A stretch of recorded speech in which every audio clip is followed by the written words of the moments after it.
Hier, le type archi-minoritaire face à une majorité écrasante, Pastef, s'incruste à la tribune, provocateur, et se plaint. Des droits de tous les députés, celui qui a usurpé notre perchoir a choisi la domination de force. Au lieu de faire prévaloir le droit, il a laissé s'installer une logique de confrontation en envoyant lâchement des femmes qui m'ont attaqué. Là, les Sénégalais devraient se méfier. Les femmes ne l'ont pas attaqué. Il n'y a pas eu de coup. Mais cette victimisation ressemble étrangement au 16 décembre 2010 à Abidjan.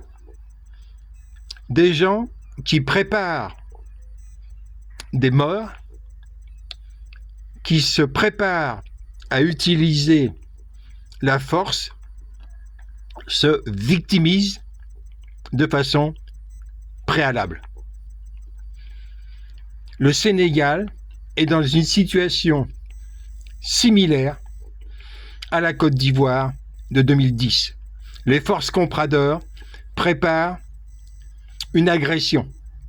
Agression interne, agression externe, agression interne par une partie de l'armée sénégalaise corrompue par l'impérialisme, agression externe utilisant la victimisation de ce monsieur Abdou Mbow pour envahir le Sénégal et imposer la botte impérialiste. Les scénarios ne sont pas encore clairs. Mais suivez la suite. Mais Ousmane Sonko, on ne saurait attendre plus de lui. Tant son parcours est jalonné de violence et ses saillies n'ont épargné personne, jusqu'à atteindre nos chefs religieux, les gendarmes, les honnêtes gens de ce pays, en fait tous les Sénégalais.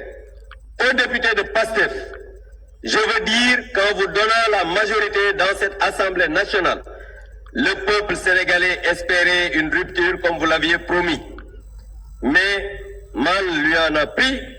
Non seulement vous ne comprenez pas votre mission, mais vous passez votre temps à insulter, calomnier, dénigrer, maintenant tentative d'humiliation de vos collègues. Sachez que c'est peine perdue. Non seulement aujourd'hui nous restons plus que jamais déterminés à défendre la République, l'état de droit, la démocratie et les libertés. Monsieur le ministre, pour nous... Au moment où les impérialistes en Côte d'Ivoire, l'ONU, parlaient de démocratie, parlaient de droits de l'homme, parlaient de respect des élections, au même moment, ces gens-là laissaient s'installer à Abidjan les forces nouvelles, un groupe terroriste armé de Kalachnikov et de lance-roquettes, protégé dans l'hôtel du Golfe par 800 miliciens de l'ONU, avec comme chef de la police Jean-Marie Bourry, le commissaire nommé par Sarkozy. Sarkozy, dont on sait maintenant qu'il est derrière le terrorisme en Côte d'Ivoire, au Mali et au Burkina Faso. Sarkozy qui avait envoyé le commando Hubert, dirigé par Christophe Gomard, pour protéger la brigade des martyrs du 17 février, c'est-à-dire Al-Qaïda en Libye, pour aller exécuter Kadhafi sur ordre de Sarkozy.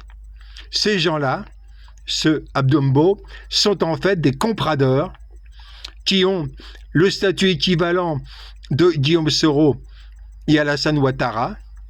Ils préparent les esprits à des agressions militaires contre les Sénégalais.